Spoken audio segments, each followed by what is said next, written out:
Welcome to Listen by Gene Ginsberg. This audio experience and podcast is all about social media, digital marketing, entrepreneurship, and interviews with top entrepreneurs in the digital and social space. I am your host, Gene Ginsberg, digital marketing expert, #1 best-selling author, and award-winning entrepreneur. I will be sharing with you strategies, tips, and tactics on how to grow your business and your social media following. Thanks for listening. Hey everyone, Gene Ginsberg here, and welcome to another episode of Listen by Gene Ginsberg. Very excited today. We have a guest on the show. We have a lot of guests, but today, special guest who actually met through the not the Inc. 5000, the Fast 50, the Denver Journal Fast 50, Brian Watson. How are you? Good. How are you doing? I'm doing great. Thank you so much for being here. This is, we connected before and we chatted for a little bit. We first worked in the technology space and we helped with a lot of technology clients. So I was super jazzed to learn about your company and then also have you on the podcast. So first question I always ask my guests, kind of put things into context, is tell us about your background. Sure. So my name is Brian Watson. Born in Denver, grew up in Grand Junction, now live all over the western slope of Colorado.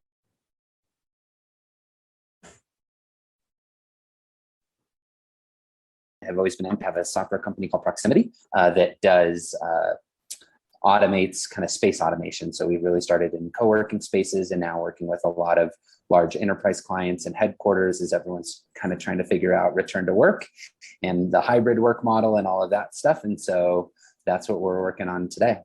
Awesome. So tell us how you got started in the co-working space.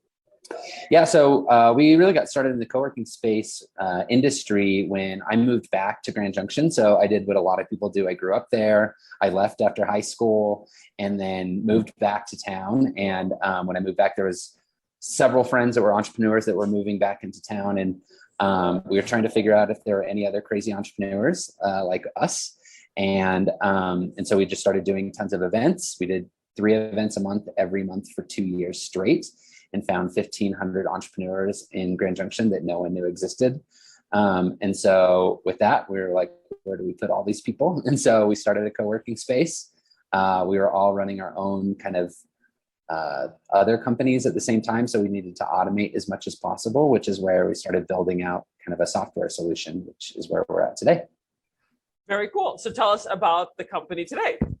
So the company today is called Proximity, and Proximity is a software management company for co-working spaces, flexible offices, as well as teams and headquarters that are trying to figure out, again, hybrid work and return to office. And so we help automate billing, door access, conference room booking, and much more, events that take place in the space and stuff like that. And really the goal is, set up the rules, set up parameters of how you want people to be able to access the space, price points and all that stuff, push play, and then let everything run smoothly.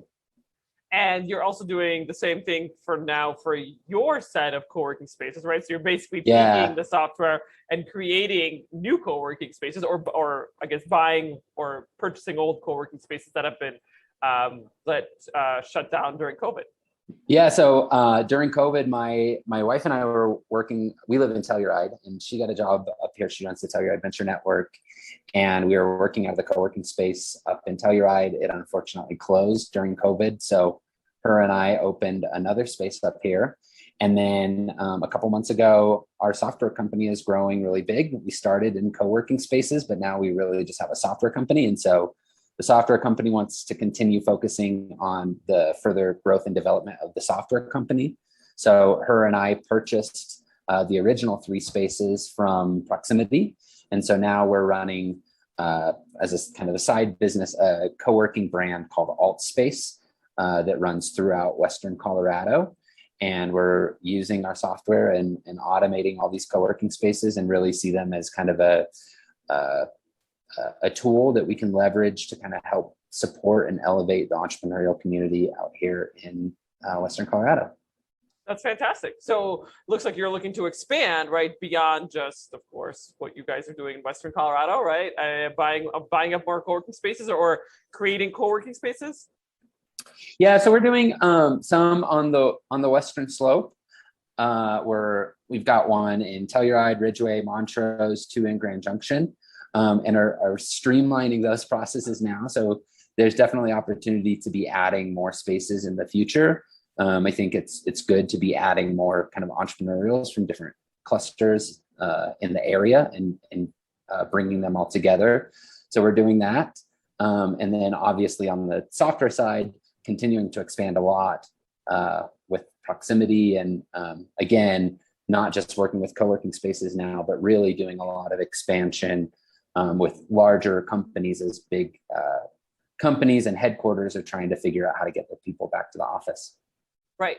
Yeah, absolutely. Which kind of leads me to my next question, the changes that you've seen with COVID, right? I mean, one of the things you mentioned was the co-working space in Telluride you were working out of shut down. And of course, as we all know, so many companies, well, most companies now are working, at least now, working remotely and potentially could be staying that way for the future, potentially forever, right? Some companies are not going back at all. And some companies are doing a hybrid model. So tell us about how you're currently working with organizations and helping them with the hybrid model.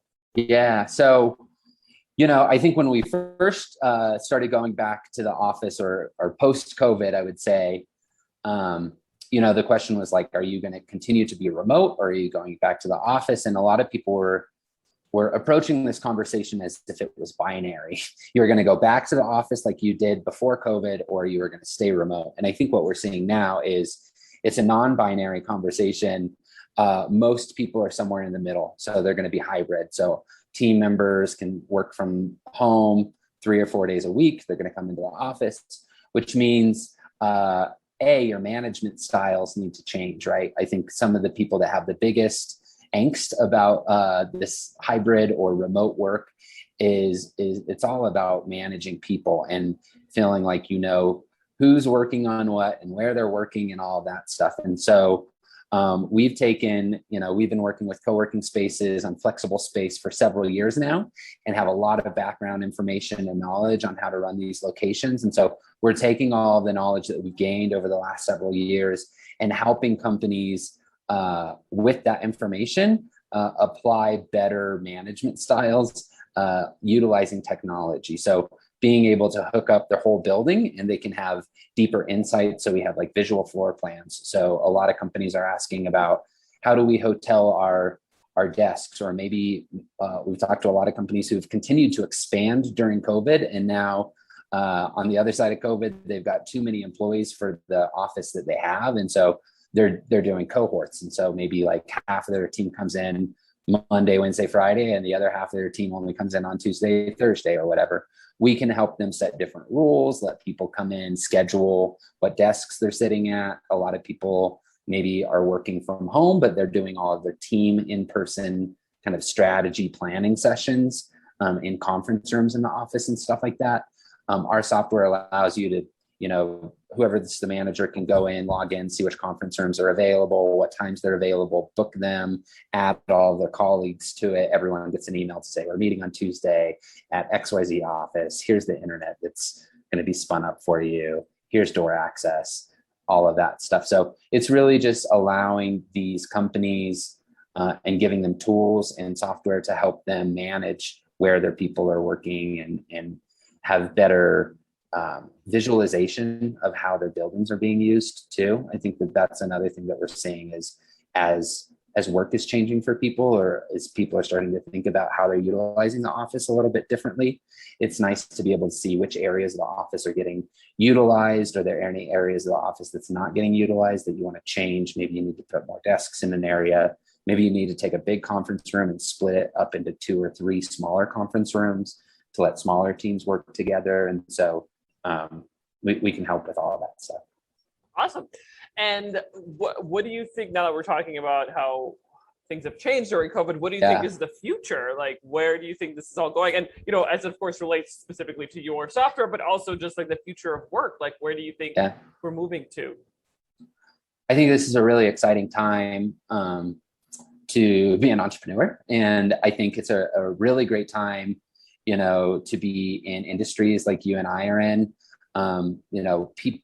everything's democratized now. So people have more freedom than ever, as long as they're choosing the right careers, they're working in companies that allow this type of thing. And so I think that there is a lot of agency that people have been provided to be able to live where they want, work where they want, work how they want. And leveraging technology that allows us to do that efficiently is awesome. So kind of where I see the future of work going, I see a lot more people doing this. We're talking to a lot of organizations that are, again, non-binary, somewhere in the middle. Maybe they're moving, and maybe they do an annual or a biannual team big hoopla meeting, get together and do all of their planning, and then they can work more wherever they want to for the rest of the year or whatever. And so I see a lot more of that taking place. We also see a lot of companies taking advantage of distributed work by historically, maybe you had your big headquarters in Denver and all of your employees you had to hire just in Denver. Now we're starting to see companies go to more of like a spoke and hub model, where you can hire, maybe if you have like top developer talent in Denver, where there's a lot of density of developers, you can hire them there. But if you want to outsource different departments, like your customer support or your sales team or your marketing team in different parts of the country or lower cost areas, you can do that. And so there's just a lot more flexibility. I think one thing that we've seen is a lot of people got this weird place in their profit and loss statements when they're reviewing their business during COVID. And they're like, wow, we spent a lot of money on our offices, or we spent a lot of money in these areas that we didn't utilize at all during COVID. And now as business owners, we have the opportunity to say, do we want to continue to use those resources for those things, or do we want to re-examine how we're doing business and change it to be more efficient moving forward?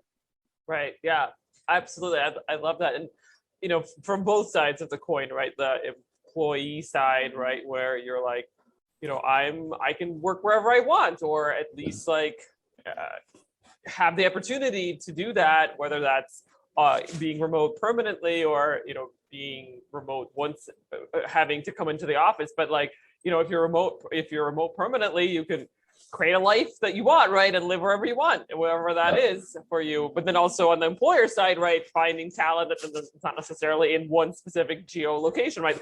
For the longest time, employers were just boxed into okay, my headquarters in Denver, so I have to find talent in Denver, right? And now you can find talent anywhere. And and a benefit to that is, of course, cost, right? So you can find talent in different places. It doesn't have to be San Francisco, where it's just, has very high cost talent, but also talent that you might not be able to find easily in Denver or in San Francisco. And you could find it in Thailand, maybe very specific people who have very specific skill sets, so you could find them anywhere now. Totally. And, there's a lot of externalities, sometimes you want to hire this person and maybe they have a family member that's sick or whatever, right. And it's like, I would love to take this job, but I can't, I got to go do this other priority. Right. And now you can say, no problem, work from there and we can make it work. Right. And so I just think it's really cool. Earlier we were talking about, I grew up on the Western Slope. We started these kind of co-working spaces on the Western Slope. And what's been really interesting there is, we just took them over. We're only a couple months into it, but we're starting to get phone calls from people that are in Denver, that are managers in Denver, that they're saying, we're hiring a bunch of people on the Western Slope. Do you guys have locations? We need a little office that they can work out of, or we need fast broadband internet. They don't have it at their house. No problem. We have it there. We've got locations all over the Western Slope. They can work wherever they want. How many desks do you want? How many people are you hiring? And so it's just creating so much more flexibility for people, and even some of the conversations that we're having with some of these companies that are hiring over on the Western Slope, they don't want to commit to a long-term lease in an office because they don't know how many employees they're going to end up with. So they don't know if they're going to have 10 people in Grand Junction or Montrose or 100 people, And so with kind of this new flexible office stuff, you can rent everything month to month, and you can just scale up as you go. You don't have to make this big long-term commitment with uncertainty of where you're going to be at, and then you're stuck. So a lot more fluid and dynamic decision-making capabilities. Yeah, absolutely. Great. And so last question I always like to ask my guests, which is kind of an open-ended question. I know we talked about the future of work, but what do you also predict for the industry? And that could be specifically your industry, which we kind of talked about, but also could be self-driving cars, terraforming Mars, virtual reality, or AI, whatever is top of mind for you. And of course, we can also talk about, the future of work as well, and get a little bit deeper into that. So whatever you think is top of mind for you. I think more of the same is, I think what we saw during COVID was an acceleration of where things were going. We've seen an acceleration in all sorts of industries. Education, you're seeing acceleration in companies popping up like Guild Education and stuff like that. Distributed workforces, I think we're going to see a lot more of that. And so if you look at where kind of the office and real estate places going, companies like us apply IoT, Internet of Things capabilities and technology into all of these buildings, which is going to allow for companies to kind of work all over. The biggest office provider to the Fortune 100 was WeWork, because they had offices all over, but WeWork's only in tier 1 cities, right? And so as organizations like ours are able to apply those same capabilities all over, it doesn't matter. Companies might have headquarters at a WeWork office in San Francisco, but then you might have people that are working in Bozeman, Montana, or Grand Junction, Colorado, or anywhere in between, right? And so it's really going to allow people to live, work, play wherever they want at a high capacity. And I think that there's going to be a lot of advantages to that. Absolutely. Yeah. And not only that, but also just, 1 month you want to spend in Huntsville, Alabama, 1 month you want to spend in San Francisco, 1 month you want to spend in Seattle, right? Like having that opportunity to be the digital nomad, right? And using the software that kind of ties everything together for any space that uses that software, you could be there, right? So it's having the opportunity to travel. Yeah, big time. Well, it's interesting. You and I started the podcast off before just talking about kind of travel plans, and we've both been all over the place, and even not big trips. My wife and I worked out of Montrose, which is an hour away. Yesterday we'll be in Grand Junction tomorrow, which is 2.5 hours away. We just drive, pop in, work all day. Yeah. Great internet, great conference rooms. It doesn't really matter where we're at, because we've got kind of that same capacity regardless of where we're at. Yeah, absolutely. I love that. Awesome. Well, this has been fantastic. Thanks so much. Last question is, how can our audiences get in touch with you? So if you want to get in touch with me, you can email me at brian@proximity.space, or you can visit our website at proximity.space to learn more about how we can either help manage your co-working space or your flexible office or headquarters moving forward. Yeah, awesome. Thanks so much for being here. This was great. Really appreciate it. Of course, best of luck with everything. Yeah, thank you, Gene. You're awesome, and appreciate everything you've done.